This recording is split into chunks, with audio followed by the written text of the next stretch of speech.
Ndugu zangu waandishi wa habari, sisi hatujaanza kuzungumza na nyinyi leo. Hatujaanza leo. Hii sio mara ya kwanza. Nafikiri kwa mara ya kwanza kukaa na nyinyi tulikaa, wale ambao tulikuwa nao by then tulikaa, hope ilikuwa Mei, tulikuwa na ile movement, of course sisi tulisema movement, lakini huko nje waliipa jina la movement Ondoa Mangungu. Our movement haikuwa inamaanisha kumuondoa mwenyekiti. Movement yetu ilikuwa inamaanisha kudai haki hii ambayo leo tutaenda kuisema tena hapa. Ilikuwa kushinikiza kupewa mkutano mkuu wa dharura ambao kwa muda mrefu hatukuupata. Mkutano mkuu ule ulikuwa na maana ya kwenda kuaddress changamoto zetu ambazo tunaziona, na kwa sababu katiba haitufungi sisi, haifungi wanachama na mashabiki kuzungumza na vyombo vya habari au kudemand kitu chochote. Mmoja ya haki yetu mmeiona kwenye ibara hapa ni kupewa taarifa za Simba Sports Club na Simba Sports Club Company Limited. Kwa taarifa ambazo tunadimandi sisi ni taarifa ambazo ni haki yetu kuzipata. Na tunazipata wapi? Hatuzipati kwa hearsay, hatuzipati kwa vikosi vichache kuwekwa huko. Tunazipata kupitia mkutano mkuu. Na katiba yetu inatuambia tuna mikutano mikuu ya aina hizi mbili. Tuna mkutano mkuu wa kawaida na tuna mkutano mkuu wa dharura. Mkutano mkuu wa kawaida, mkutano mkuu wa dharura unaweza kuitishwa na bodi ya wakurugenzi pale wanapoona kwamba kuna umuhimu wa kufanya hivyo. Lakini mkutano mkuu wa dharura unaweza kuitishwa na wanachama pale wanapoona kuna umuhimu wa kufanya hivyo. How do we go then kwenye kuitisha mkutano mkuu? Tunatakiwa tuwe na akidi ya watu ambao wanatimia kuitisha mkutano mkuu. Way back tulifanya hicho kitu. Tulitakiwa kuwa na saini ya wanachama wasiopungua 1,000. Na nafikiri tulifikisha wale wanachama, right? Yeah, tulifikisha wale wanachama. Tuliomba, kwanza tuliomba kwa sababu tulijua watatubania kufanya mkutano mkuu. Tukaomba maandamano ya amani. Tukapeleka barua polisi wapi, wao knows barua, polisi walitoka wakatujibu tulipambana sana na polisi, wakatuambia haiwezekani na nini, lakini viongozi wetu walikataa pia kubariki hata ule mkutano mkuu. You can't believe tulikuwa tunapishana pale Central na viongozi. Sisi tunafika Central tumeitwa, tunaambiwa viongozi wetu wametoka. Lakini that was not enough. Mwenyekiti alitukataa mbele ya media, akasema sisi ni wahuni, hatutambui, ni kikundi cha wahuni na yeye hawezi kuvunja imani ya wale wengi waliomchagua. Mwenyekiti, sisi tunakuambia sisi sio wahuni. Sisi ni watu wako. Na ninarudia hii kauli nilisema wakati ule kwamba mtu mzima akivuliwa nguo anachutama. Nimeona press, interview ya mwenyekiti jana. Anasema kuna watu wanasema nitoke, nataka kujua nimefanya kosa gani.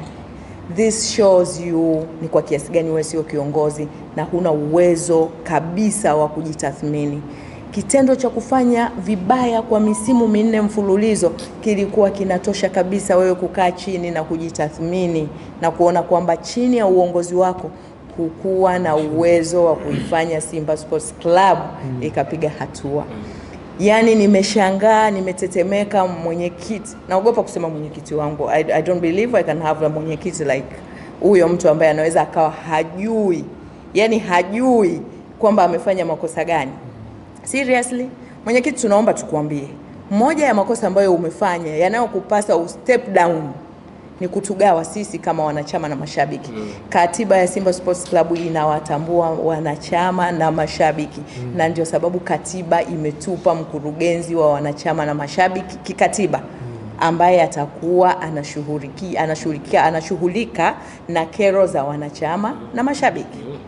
Kwa hiyo katiba kuweka mkurugenzi wa wanachama na mashabiki ni kuwatambua wanachama na mashabiki. Guys, even if sisi tungekuwa sio wanachama, tungekuwa na mashabiki bado tulikuwa na haki ya kukaa hapa. Na niwaambie tumekaa hapa leo kwa sababu katiba inasema hivi: mkurugenzi wa wanachama na mashabiki atashughulika na masuala yote yakiwemo ya wanachama na mashabiki wa Simba Sports Club. hatuna huyo mtu, twende wapi? Na katiba hai-identify, haisemi, hai-clarify kwamba wanachama na mashabiki wapeleke wapi kero zao. Naamini hapa kati yenu kuna ambao ni wana Simba, lakini mkiwa kama waandishi wa habari mnapaswa pia kusoma katiba zote labda za vilabu vyote ili mjue zinasema nini. Lakini nataka niwaambie katiba ya klabu yetu ya Simba Sports Club inatambua mwanachama na shabiki wa Simba Sports Club. Na inasema mwanachama ana haki ya kupata taarifa ya Simba Sports Club na Simba Sports Club Company Limited. Lakini haisemi kwamba mwanachama huyo anaweza kupeleka wapi maoni yake. Ila kwa sababu tuna mkurugenzi wa wanachama na mashabiki ambaye anadili na issue za wanachama na mashabiki, kama tungekuwa naye, tumeambiwa ni nani, ina maana sisi kabla ya kukaa na nyinyi kero zetu zingekuwa zimefika kwa nani? Kwa mkurugenzi wa wanachama na mashabiki. But you know what guys, hatuna. Klabu yetu ilitoa tangazo, ikatangaza kwamba kuna nafasi, watu waka-apply. I hope people went for the interviews. Swali letu la msingi ni kwamba wale walioenda kwenye interview wote hawakuqualify. Na kama waliqualify manake mmoja alichaguliwa. Who is that person? Mwenyekiti aliulizwa swali Crown kuhusu issue ya wanachama na mkurugenzi wa wanachama na mashabiki, akasema hivi, yupo, muda ukifika watamtangaza. Tunaomba mwenyekiti tuambie muda sahihi wa kumtangaza mkurugenzi wa chama na mashabiki ni upi. Hiyo ni sababu ya pili ya kukufanya wewe step down. Kututoshi kuwa mwenyekiti. You cannot hide such kind of a person ambaye ni mtu muhimu sana kwetu. Lakini swala la tatu ambalo linakufanya wewe step down ni kushindwa kutuunganisha sisi kwa wamoja. Ninaomba viongozi wa Simba Sports Club watoke, watuambie yafuatayo. Watuainishie katiba inamclarify mwenyekiti. Inatambua kwamba kwenye Simba Sports Club kutakuwa na mwenyekiti. Ituambie what are the biggest role ya mwenyekiti. Kwa sababu tunaamini mwenyekiti wetu, kwa sababu katiba haija clarify hivyo vitu. Hata yeye mwenyewe inawezekana hajui role yake. Sasa hizi tunamuona anaingilia mpaka role ya Ahmed Ali. Yeye amekuwa msemaji, yeye amekuwa comedian, yeye amekuwa yani hatujui sasa ni nani. Mmoja, one of the big weakness ambayo tunayo Simba Sports Club, kila mtu ana power. Hatujui nani ni nani. Tunajua msemaji wetu ni Ahmed Ali. Tunaona klabu za mbele huko kuna wenye viti pia. Lakini unamwona mwenyekiti yuko kwenye mechi, kazi yake ni kupiga makofi, ni kushangilia mechi klabu inavyofanya vibaya, kusikitika klabu inapofanya vibaya, au kushangilia klabu inapofanya vizuri. Lakini kuzungumza pale inapobidi sana kuzungumza. Sisi mwenyekiti wetu leo hii gari yake ikipata pancha, it's a story. Yani sisi mwenyekiti akishiwa mafuta barabarani, we hope hawezi kuishiwa kwa sababu anayo hela nyingi sana. We hope leo gari yake ikishiwa mafuta akisukumwa, it's a story. Why? Kwa sababu wakati wote mwenyekiti wetu yupo kuzungumza. But enough. I'm sorry guys, may I have to talk Mwenyekiti ajue aseme nini, wakati gani, wapi. Yani anaenda kwenye interview kubwa, anaulizwa swali la msingi, you feel like you are shaking, alafu unategemea, unajiuliza mwenyekiti wangu atajibu nini hapa? Alafu unaona jibu analoenda kutoa mwenyekiti, unaona hivi mimi mwenyekiti wangu kweli? Yani huyu mtu ametoka wapi? Kwa mwenyekiti, naomba nikwambie kwa mara nyingine tena, usiseme kwamba umekosea wapi. Kwa nini utoke? Una makosa. Kosa kubwa ni sisi kufanya vibaya kwa misimu yote chini ya uongozi wako. Yani chini ya uongozi wako hakuna wakati ambao sisi tumefanya vizuri. Hiyo tu inakutosha wewe kujitathmini. Kwa majibu yako ya comedian na nini utakuja utasema kwani wewe ndio unacheza? Au unasemaga wewe ukienda uwanjani unatakiwa usaini kwa nani? Hata sisi hatukulazimishi wewe uende uwanjani, sio sehemu yako.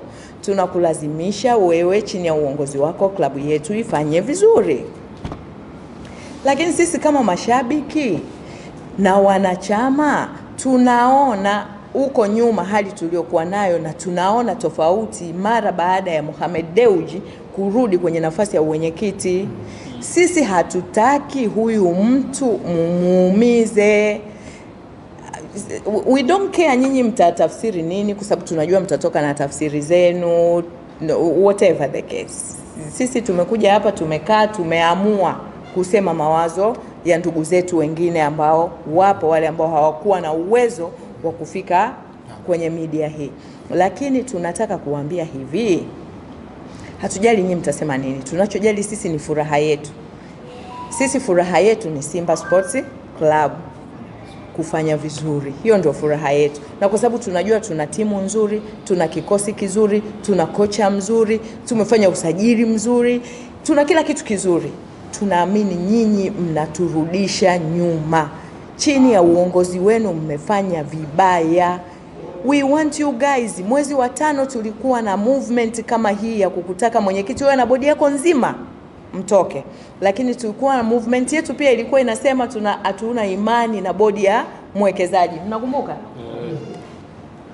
Ndugu zangu wanahabari, mtu pekee aliyeweza kusikiliza maoni ya wanasimba ni Mohamed Dewji. Alivunja bodi yake.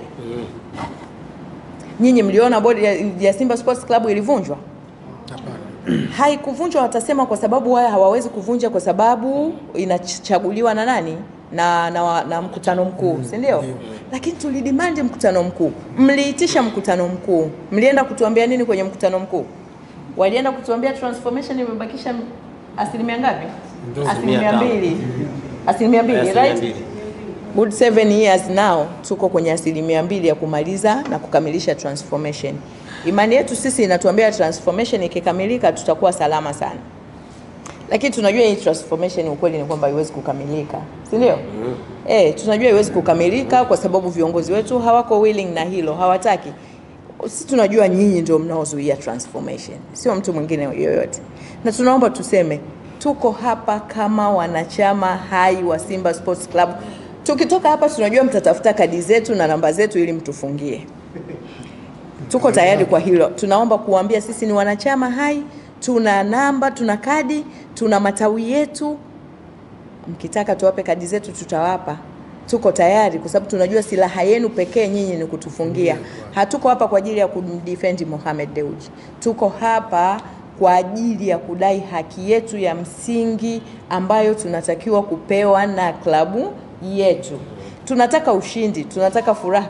Moja ya ahadi za mwenyekiti zilikuwa nini jamani? Kuifunga Yanga. Moja ya ahadi ya mwenyekiti ilikuwa nini? Kuifunga Yanga. Guys, come on. Ilikuwa ni nini? Mwenyekiti, tunaomba utuambie. Kwa ahadi yako moja tu ulioshindwa kutekeleza unapaswa kutoka. Hilo ni kosa la pili kwa sababu kuifunga Yanga. Yaani wewe uliomba kura ukituaminisha sisi kwamba kazi kubwa unayoenda kufanya wewe ni kuifunga Yanga, lakini umeshindwa kwa misimu yako yote. Tumepigwa goli 5-2 sijui ngapi nje ndani, sisi tunapigwa. Alafu mwenyekiti upo na hiyo ilikuwa ahadi yako. Bado unakaa kwenye media unasema hujui kosa lako, kwa nini utoke? Sisi leo tumekaa hapa kukuainishia makosa yako yanayokufanya utoke. Umetugawa, tumefanya vibaya, hujatimiza ahadi yako. Japo sisi tena kaiahidi mwenyewe. Japo sisi lengo letu hapa sio kuifunga Yanga. Lengo letu ni yale maono ambayo alikuwa nayo Mohamed Dewji ya kwamba Simba na kauli ya the late Rais Magufuli alisema naomba Simba moyo wa kwanza kuleta kombe la Afrika nyumbani. Ndugu zangu waandishi wa habari, kwa mechi tuliocheza kwa finali ya Simba na Berkane, kuna mtu anaweza akathubutu kusema lile kombe halikuwa kwetu? Lile kombe lilikuwa la kwetu, lakini figisu tulizofanyiwa. Ni masikitiko yangu kwamba kwa bahati mbaya au nzuri mimi nilienda Morocco kwenye ile mechi na ndugu yangu pale mwandishi wa habari David Pascal alikuwepo na waandishi wengine. They saw what happened. I even felt sorrow kwa Mangungu kwa sababu tulikaa airport more than 8 hours, right? Alikalishwa chini kwenye sakafu akihesabu pasipoti zetu. Lakini nyinyi waandishi wa habari wakati mwingine ni watu wabaya. You guys didn't say anything. Lakini Berkane wamefika hapa, wamekaa airport 3 hours, waandishi wa habari wameanza kusema wanafanywa figisu. You understand? Mimi na hofu au nachelea kusema kwamba yani hata zile drama zilizokuwa zinatokea mechi inaenda Zanzibar, I'm sorry, lakini ninaweza kusema kwamba huenda klabu yangu ilikuwa inajua kwamba sisi ile mechi tutaenda kucheza Zanzibar, ila waliogopa tu kutuambia. Kwa sababu kwa matendo wanayoyafanya ni wazi kabisa kwamba wako behind the scene ya kuirudisha Simba Sports Club nyuma. Kwa ndugu zangu, tumekaa hapa leo kusema haya ambayo tumeyasema. Tunaomba waandishi wa habari mfanye haya ambayo tunayasema. Kuweni mstari wa mbele kutoa habari za jaribuni kubalance stories. Tuacheni kuwaumiza watu wale ambao wako tayari kuisaidia Simba ndo wanaopigwa. Hata sisi tuliokaa hapa, you guys don't be surprised kuona sisi kesho hamwezi kutuona tena, hatuna nguvu ya kusema kwa sababu huenda tumevuliwa wanachama. Sasa hizi tunaamini kwamba lazima kadi zetu zitakuwa zinatafutwa na matawi yetu, wenye viti wetu watapigiwa simu kuambiwa kwamba sisi hatustahili kuwa wanachama kwa sababu tu tumehoji haki zetu za msingi. Sijui kama niite ombi au niseme tunawataka viongozi wetu wa Simba Sports Club wafanye mambo haya. Tunaomba wasikusanye baadhi. Mwenyekiti, tunakuomba usikusanye baadhi ya wanachama unaoamini ni wakwako, unaweza kuwapa 500 200 ukakaa nao huko nje ukaanza kuwa feed poison ya kutugawa sisi. Tunakuomba kama hilo hatutaki, yani hatutaki, usitugawe. Umetukuta, tumekupigia kura, tumekufanya uwe mwenyekiti. Mimi sijakupigia kura. Ulipiga kura. Mimi nilimpiga Kaliwa. Okay. Kwa hiyo inawezekana ndio sababu anatuita sisi wauni kwa sababu hatukumpigia kura, lakini mwenyekiti, this is fun. Tukuombe kwamba usitugawe. Usitukusanye huko vikundi wale unaoamudu ukaanza kuwapa taarifa za uongo. Fata katiba inasema nini. Wewe ni moja kati ya watu ambao wanapaswa kutunza katiba. Kwa tunaomba usome katiba, uielewe, ufate katiba inataka nini. Kama kuna problem yoyote ya mwekezaji, sisi wanachama ndo tumemweka mwekezaji. Sisi ndo tumempitisha kwenye mkutano mkuu. Kwa sisi tunastahili kuambiwa kwamba huyu mtu hatufai kwa sababu 1, 2, 3. Tukishindwa kumsuu kama mwekezaji, tutamsuu kama mwanachama kwa sababu ni mwanachama hai wa Simba na ni shabiki kindakindaki wa Simba Sports Club. Kwa tuna nguvu ya kumuita kwenye mkutano mkuu kama mwanachama, tukauweka pembeni uwekezaji wake, halafu tukaja tukamhoji. Kwa hiyo mwenyekiti, tunataka mkutano mkuu, whether wa kawaida au wa dharura, tunautaka huo mkutano mkuu ili mtuambie problem alizokuwa nazo mwekezaji na sisi wanachama tuamue kwamba huyu mtu hatumtaki. Msitufidi taarifa huko nje. La pili, kwako mwekezaji, we are not here to defend you. Tuko hapa kukuambia haya. Sisi tunaona kazi unayoifanya, we believe you are doing that. Na kama kuna problem between you na uongozi wa Simba Sports Club, kwa sababu sisi we are not on your side. Sisi tuko upande wa 51. Sisi tuko upande wa club ya Simba, right? Sasa tunakutaka. Hatuombi. Yani sisi leo hapa hatuna kauli ya kuomba. Hatuombi, tuna haki ya kutaka. Kwa hiyo tunakutaka. I mean, we are pushing you to come out and tell us exactly what is going on. Tunataka kusikia kauli yako. Kwa sababu kwa miaka 4 ambayo tumefanya vibaya, hukuwahi kutoka kusema chochote kutuambia. Viongozi wetu hawakuwahi kutoka kusema chochote kutuambia kwamba kwa nini tunafanya vibaya. Tunapowazungumzia viongozi wa Simba Sports Club na wewe upo, imani yetu ni kwamba kwa kuona usajili huu na mabadiliko tulioyaona baada ya misimu mingine, we believe you did your job. Lakini kama kuna lolote, tunakuomba utoke, uje utuambie kwamba shida ni nini. Sasa hivi tunachotaka ni kauli yako. Tunachotaka ni wewe utoke, whether utaita press conference, kwa sababu wewe ni mwenyekiti wa bodi, whether utashinikiza viongozi wenzio wa bodi kuitisha mkutano wa dharura, tunataka kusikia, lakini we are pushing to hear your voice, na utuambie kwamba what is going on. We are tired of assuming, hatuko tayari kuendelea kuassume ama kuhisi kwamba ni nini ambacho kinaendelea. Kwa tuna hayo ndio mashinikizo yetu. Viongozi tunataka mje mtuambie kwa nini tumefanya vibaya miaka 4 mfululizo. Tunataka mje mtuambie. Tunataka mtuitishie mkutano mkuu aidha wa kawaida au wa dharura. Na tunataka na mwekezaji naye atoke aseme. Tunataka hivi vitu vitatu. Narudia, viongozi wa klabu ya Simba muitishe mkutano wa dharura, mtuambie problem za mwekezaji ni zipi. Na mtuambie kwa nini transformation imeshindikana kukamilika. Kwa sababu kama yeye ni tatizo, that means hiyo ndio sababu ya transformation kutokamilika. Kwa hiyo tunataka mtoke mtuambie. Tunataka kitu cha pili, mwenyekiti utuambie pia kwa nini tumefanya vibaya kwa misimu hii yote 4 chini yako. Tunataka utuambie mkurugenzi wetu wa wanachama na mashabiki ni nani. Lakini jambo la 4, tunataka mwekezaji utoke. Tunahitaji kusikia sauti yako. Ndugu zangu waandishi wa habari, asanteni kwa kunisikiliza. Tunakaribisha maswali.